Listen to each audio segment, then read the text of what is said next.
Welcome to Marketing in the Age of AI, the show for leaders who want real results, not more noise. Join Emmanuel Rose as he helps business builders turn AI from a confusing add-on into a practical advantage with clearer messaging, stronger trust, and smarter systems. If you felt a shift happening in real time, you're not imagining it. In the agentic pivot, Emmanuel calls it the move from experimenting with AI to building with it, so it supports your team, your brand, and your growth. Let's get into it. Welcome to Marketing in the Age of AI. I'm Emmanuel Rose. Today, my guest is Nicolas Gorrono, founder of AI Ranking, an AI-powered SEO strategist, educator, and community builder who teaches entrepreneurs and small businesses how to rank using practical AI workflows, LLMs like ChatGPT and Claude, and automation platforms. Nico's work focuses on scalable blog production, AI-assisted research, and automated systems that reduce manual effort while improving search performance. Let's get into the concrete, repeatable tactics that actually move the needle. Hey, Nico, thanks so much. You guys say that down in Australia, move the needle? Move the needle? Absolutely, mate. We do. Okay. We do. Thanks for that intro. I got to get myself one of those. That is professional, mate. I like it. You bet. Well, you know, it's amazing what we've been able to do with automations. I crawl your LinkedIn, I crawl your bio, and then we do a little research. So it's pretty awesome. One of the things I love that you're doing, besides the technical GEO or AEO work, is that you have a community of humans that you work with. So I really would like to talk about that first and understand kind of the genesis of the community, and then and how that's working as far as kind of like mentoring, group mentoring, and conversations, right? Yeah. I think, where do you want to start, how it started, or kind of why we took that decision? Just give us the genesis of it. Look, it came really natural. I was doing a lot of videos on TikTok to try and get clients, to be honest. I would review people's websites, and I would do a TikTok a day, and I would do more.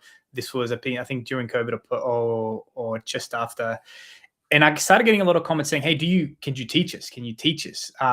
Because I would do the SEO services, paid services. They were a bit expensive in the day, and I can't. People would say, "I can't afford you, but can you teach me?" And I would say no, until one morning I just decided to test out what the interest was. I put a Google form in the bio of a few of my social media profiles that I might open up a community. Let me know if you're interested. And within like a weekend, I got maybe 40 people. And I was like, whoa, okay. And I think at the time, maybe I got targeted by the right school ad. And I started that. And don't get me wrong, I love doing client work. But there was something so fulfilling about helping people get that community vibe and the online calls too, that it was so much more satisfying. And we're 2 years into it now, and I have some real, like I say, I've got some real friends in there now, the people I've met. I see them more than some of my friends, to be honest, and which says a little bit more. It's about sad about my life, anyway. But no, it's been so rewarding, and it started working that we just kind of pivoted completely. We dropped off, a few clients, and then we stuck with the main core ones that said, please kind of don't drop us off with you. Yeah. And I get to geek out with like-minded people on AI and help people understand, the intricacies and help them simplify AI tools for SEO, because I think it can be so complicated. And really, we try to distill this shiny object syndrome that we all get into functional tools, and that's really which is hard for me to do sometimes, to be honest. Well, it's hard for all of us, for sure, because we've at least those of us who've been doing this longer than 5 years have had the dream of the power of the LLMs, for our whole career. And it is like a dream come true. Yeah, I think now that's truly there. To be honest, it's astounding now. I mean, whether it's OpenClaw or Claude Code or Codex or whichever AI you use, I think if you play with it enough, you understand that the functionalities of it are an actual employee. And I don't think I'm being too over the top when I say that. But you know, I get a lot of people asking me, "Don't you find the $100 or $200 subscription for Claude expensive?" And not when you do the maths, really. Yeah. You know, yeah. No, it's true, and even even at you could get away with a $60 a month if you really are tight on budget, and you've got if you have a good enough computer that can run the local, right? And Yeah. Build Claude or use Claude, use the Claude Cowork, and then flex in code when you need to. And even some of the models, we were playing around with Kimi 2.5 the other day, Kimi Code from a Chinese company, and that's a fraction of the price, and it's horrendously good, tremendously good.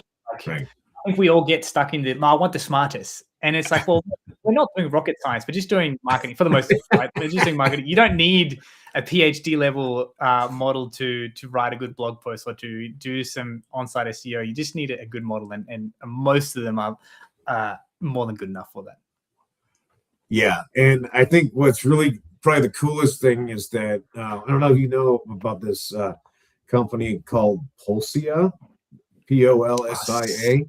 Someone mentioned it today to me. This guy Ben Broca, who I follow on X, he's working the one man plus AI agent startup, and I think he's at $6.5 million ARR as a one man show. Yeah.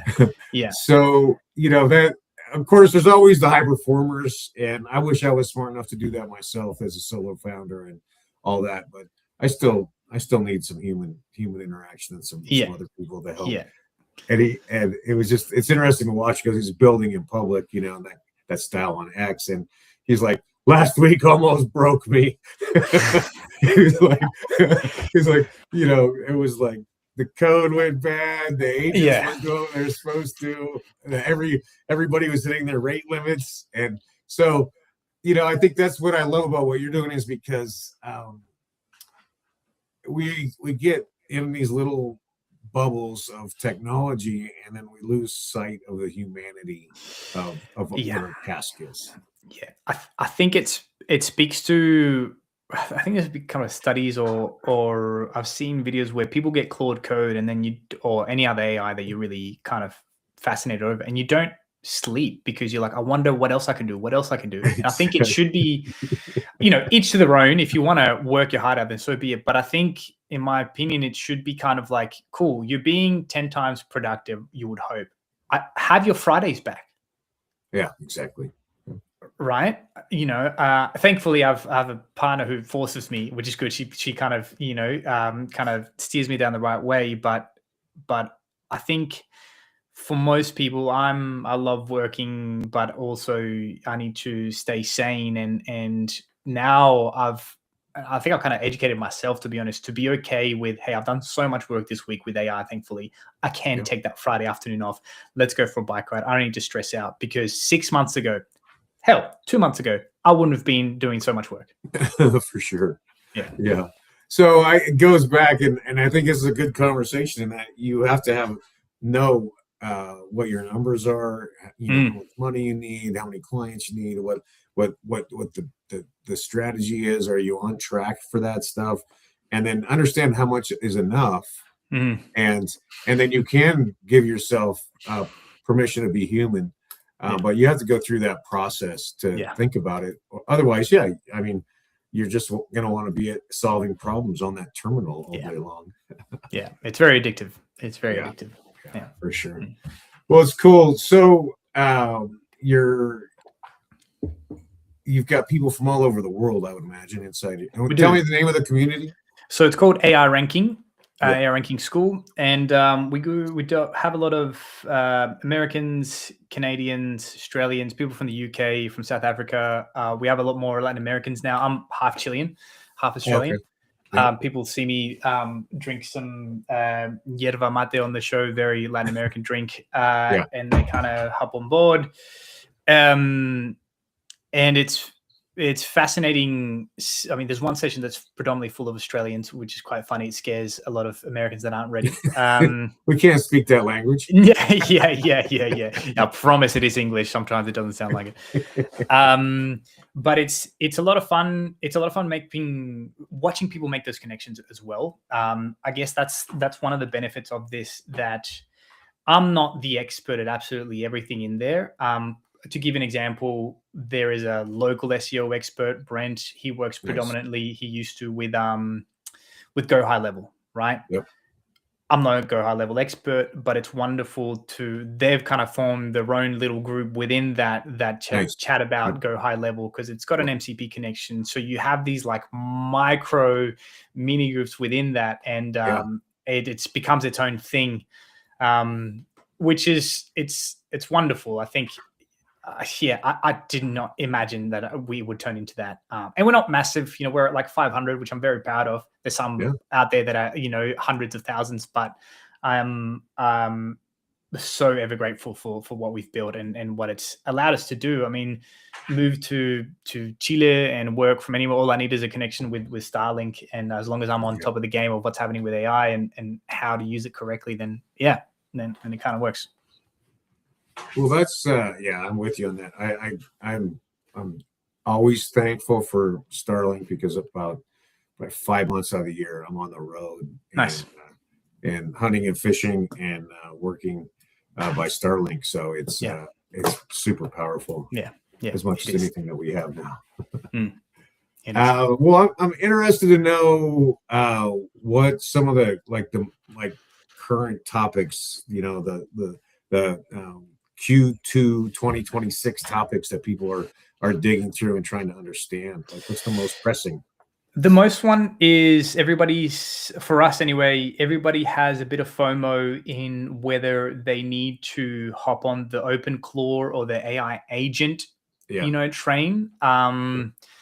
And that's a really difficult one to pinpoint. So I have tried OpenClaw and all these other AI agents. I've settled for learning how to master Claude Code. Yeah. All these things are a little bit like when you pick up a book and then when you change to another tool to test it out, you've only read the first chapter of the book. You don't know if Frodo makes it to Mordor, or you don't know if Harry Potter is a wizard. You know what I mean? Because you only read the first chapter. That in that sense, if you dive into Claude, you realize that it can do so many things. It's probably the same thing with OpenClaw. My thing here is, instead of kind of seeing which you got to choose here, kind of pick one to now. And one of the main reasons why I'm not pushing for OpenClaw or these autonomous agents at the moment is because, I don't know if you know, but OpenAI acquired, or at least got the founder or the creator of OpenClaw to work with them now. Right. And I have experience now. I'd like to say I've got enough experience in AI that whenever you think you've mastered a tool and this is the best thing in the world, some other AI company comes out with the next version that you have to learn. So I know with my misfortune that I've had, and I've learned in this now, that by the time that I master OpenClaw, OpenAI are going to come out with their version that is going to be superb. Otherwise, they wouldn't have made that investment. So I think that's the main thing. And then from an SEO perspective is whether or not people are still having conversations throughout if they can write with AI and that's going to be okay, or do I need backlinks? And the classic conversations just get kind of redone. But the main one is the whole OpenClaw thing. Yeah. Well, and it's a funny, to me, it's like the funniest question, because I always go like, well, what are you trying to do? Yeah. Right. And are you a dev? Are you a prosumer? Are you a marketer? Right? Like, I'm barely a prosumer. Like, I'm not even going to set up an MCP server. If it doesn't come already attached, I don't want to touch it. Yeah. So, and for what I'm trying to do, the Claude environment, like we were talking about, is way more than I even know how to manage. Right. Yeah. So it's like, what are you going to do? What's the use case? Well, if it's, writing sophisticated software or crawling thousands of competitors for your thousands of clients, maybe you need to, but I don't know. You could do it with Claude. Yeah.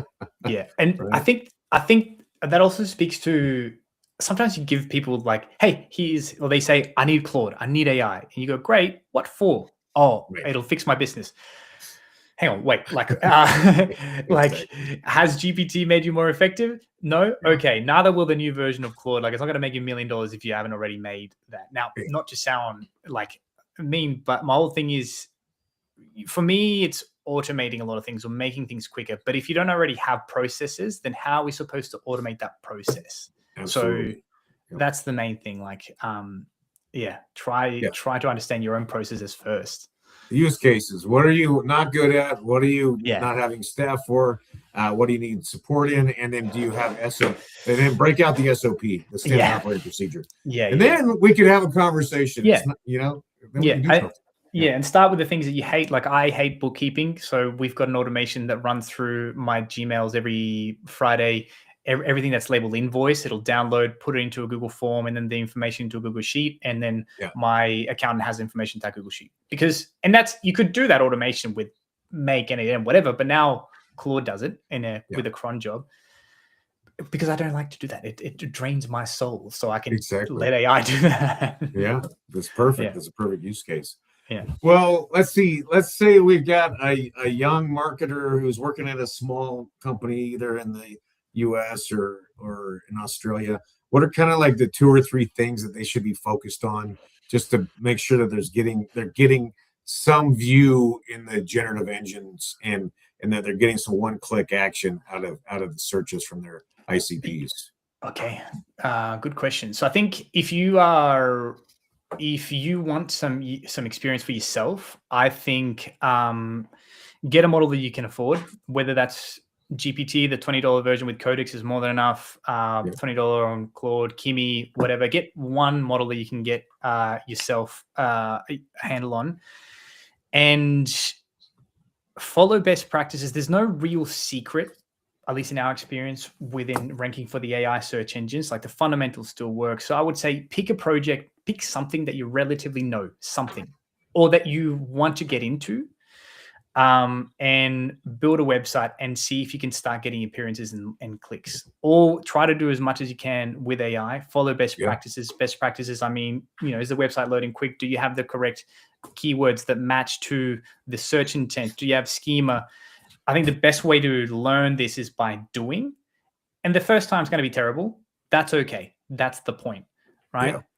Because, you still need all these kind of fundamental elements to do that, and then it'll be easier for you to, once you have trying to get a job, you have something to prove. It's almost like some of the developers, I'm assuming back in the day, that would show, this is what I've worked on, can I get a job here?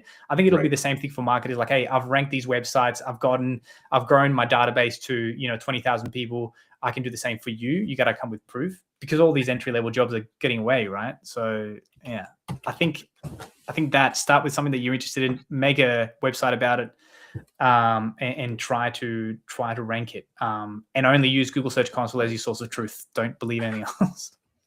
All right, well, talk a little bit more about that. What do you mean by that? I think, we're very SEO focused in the community, and with that comes the question of, all right, what app should I use? So what I mean by that is, if anyone is in marketing, you'll have to either use SEMrush, Ahrefs, Moz, or even Data for SEO. Yeah. Which is fine. I think Ahrefs and SEMrush are getting way too expensive and not providing enough things. Like, paying $150 for a version that I think is ridiculous. Plus they add on all these things. So, but my point here is, pick one, because these main companies have their own crawlers, so therefore you'll get different data. Like, if you use the same website and try to get domain authority or rank authority from Ahrefs and SEMrush, you're going to get vastly different results. So pick one data set to do your research with, keyword research, competitor analysis, difficulty, things like that. But then for your performance, in terms of what you're reporting with, or what you are then using the data to make data-driven decisions, I believe the only actual source of truth that is safe enough for you to follow and make decisions on is Google Search Console and your analytics, Google Analytics data, because then, you get traffic from GPT, which is in Google Search Console. But that's really where you need to make decisions, because I've seen websites, the data on the estimated search traffic goes up in Ahrefs, and the same website, it goes down on SEMrush. So what am I supposed to pick and choose and make the wrong decisions because I followed the wrong data? I think that's the main thing. Yeah. And then we're still needing to stay focused on the fundamentals of Google SEO. Would you 100%. agree with that? Oh, 110%. I think this is from, experience and from everything we see. I think it's like a pyramid, and the base is SEO, fundamental of SEO. Good on-site SEO, good content, a few good backlinks. And I think now within that bottom triangle, there's entity. And by that, I just mean try to have the same name of the business of yourself everywhere. Right. Particularly on video. And without the fundamentals, you're not going to rank. Because these AI search engines are built on what already existed, right? So then there are now some additional things that you can do that we found. Schema is always helping. When you're writing blog posts, try to write in a content capsule technique where you just write a question as a H2 or H3, answer that question right away, so that it makes it easier for the AI to cite, just like copy and paste. Any single statement that you make, you need to back up with a reference. That's a non-negotiable. Things like that are, and still, those are technically just normal SEO, but I think now they've kind of evolved more to be part of GEO. You might correct me if I'm wrong, if you think otherwise, but I think the only real difference is that there's every now and then there's little hacks, but they don't last long. For example, there was a hack where you could rank a Claude artifact for a little while, and it did really well, but it was patched. And every time something else comes, it'll get patched. So you can either go the safe route and go the fundamentals and then move up the ladder, and that'll work. Might take a little bit longer, or you can try and chase these hacks that'll get patched. So I agree with you. I talk about it in terms of we want to build assets, right? We want this to produce for as long as humanly possible. And then, like you're saying, then we can go and chase list sickles if that's going to be what gets the traffic for the day, right? But you're right. But with that fundamental, then you have the flexibility to play around a little bit. But without it, I think you're in a little bit of trouble. I think everybody's kind of focusing on, hey, I have a website. I want to see how AI can help me. I want an AI chatbot. And you look at the site and there's no keywords that match the search engine. There's no schema. It's that's not actually what you need. You need this stuff. Let's focus on the basics. Yeah. And then that's the chatbot's the other one that cracks me up, because so many people have just put up these chatbots that are dumb bots. Right? They're not even AI supported. And so it's actually worse than just having a phone number and having somebody call you. 100%. My whole rule there is, if you can't measure the success that the chatbot is having on your website, don't have it, because it's probably slowing down the site. It depends on for example, in Latin America, particularly where I am in Chile, everything runs on WhatsApp. So it makes sense for you to have a WhatsApp button there, but then it's just going to go to the business WhatsApp, and for the most part, there's going to be a human there behind. But for that cultural thing that makes sense, but just to add a chatbot because you think you need a chatbot, unless you can measure the impact, don't have it. And this is very subjective, but I think if your website isn't answering most of the questions and funneling the user correctly to finding the contact and finding the right questions, then for the most part, you probably shouldn't need a chatbot. And if you do, you need to think about the redesign of your website. It's not doing what it's supposed to do. Give the information correct.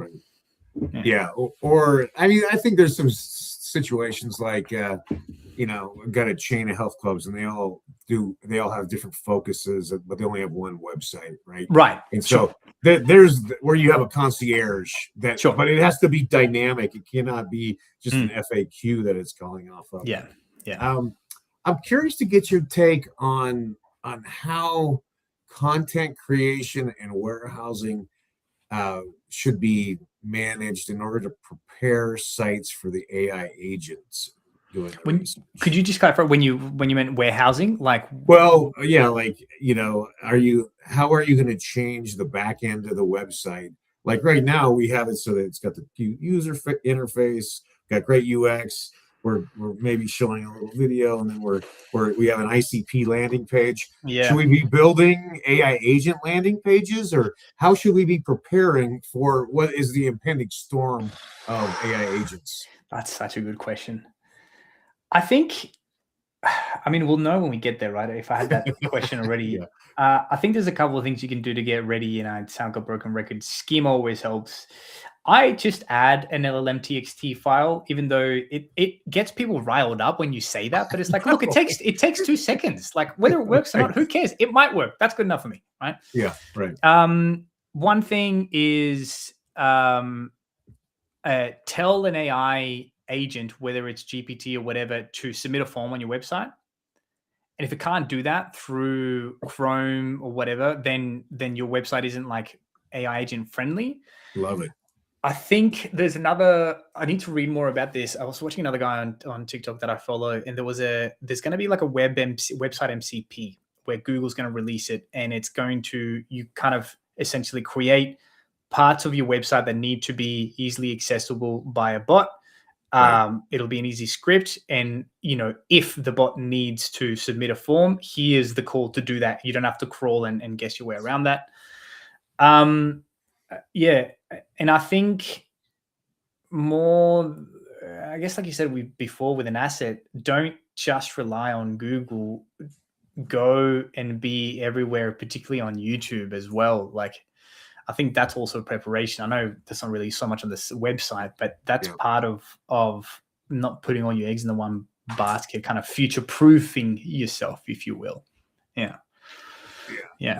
It's interesting. Yeah, I guess the humans are more likely to continue to consume video and then send the bots out after to go and do transactions, right? I think so. I mean, I see it even now in the way that I'm working more and more with Claude and people using, Claude co-work and whatever. You send the agent to do a bunch of things, find the email for that, draft an email for this potential lead, do whatever.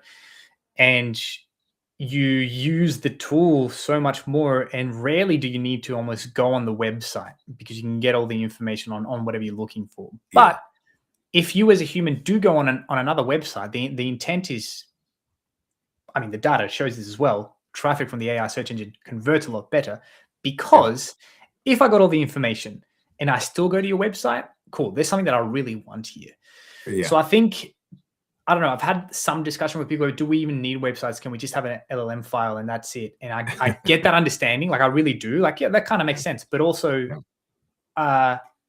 you want to be ready for that human that does come on your website, right? Think about the websites in 5 years being like the yellow pages were, right? Yeah, okay. Yeah. I haven't thought about it like that. Wow. We'll go full circle. Yes. Because this thing is going to be my whole life, right? I'm going to just be able to say, hey, travel agent, go and get my tickets to Lima. I want to leave around this time and come back around this time. And I don't want to spend more than $1,500. Yeah. And then it's off my list, and then it's happening in the background, and I get a report later that day, or the tickets show up in my, in my calendar. Yeah. I